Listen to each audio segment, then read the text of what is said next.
انسانیت کی خدمت میں عظمت ہے۔ ایک دن کے وقت کی بات ہے، ایک گاؤں میں ایک لڑکا رہتا تھا جس کا نام علی تھا۔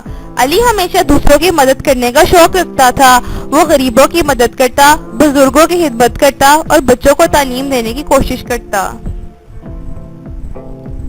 ایک دن گاؤں میں ایک بڑی آفت آ گئی جس کی وجہ سے لوگوں کو بہت مشکلات کا سامنا کرنا پڑا۔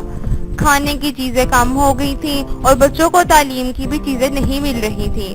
علی نے یہ سب دیکھ کر اس دن سے یہ عہد کیا کہ وہ لوگوں کی مدد کرنے کی کوشش کرے گا۔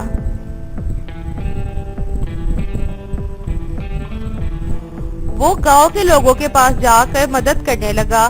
اس نے محتاجوں کو کھانا کھلانے میں مدد کی، بزرگوں کی خدمت کی اور بچوں کو مکتب لے جانے میں مدد کی۔ اس کی کوششوں سے گاؤں کی حالت بہتر ہو گئی اور لوگ اس کی محبت اور مدد کی قدر کرنے لگے۔ ایک دن ایک بزرگ علی کے پاس آیا اور اس نے علی کو دھندلا کر کہا، بیٹا، تو نے ہماری مدد کی اور ہمیں نئی زندگی دی۔ میں تیرے اس نیک کام کے لیے تجربہ کروانا چاہتا ہوں۔ بزرگ نے ایک خزانے کا راز بتایا جو کہ گاؤں میں پوشیدہ تھا۔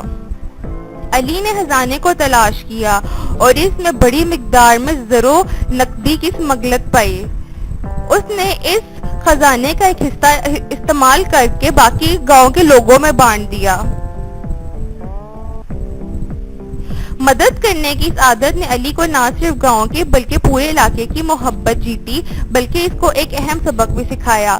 دوسروں کی مدد کرنے سے ہم اپنی زندگی اچھے معنوں سے گزار سکتے ہیں اور اپنے ارادے کو پورا کرنے کی قدر کامیابی کے ساتھ حاصل کر سکتے ہیں۔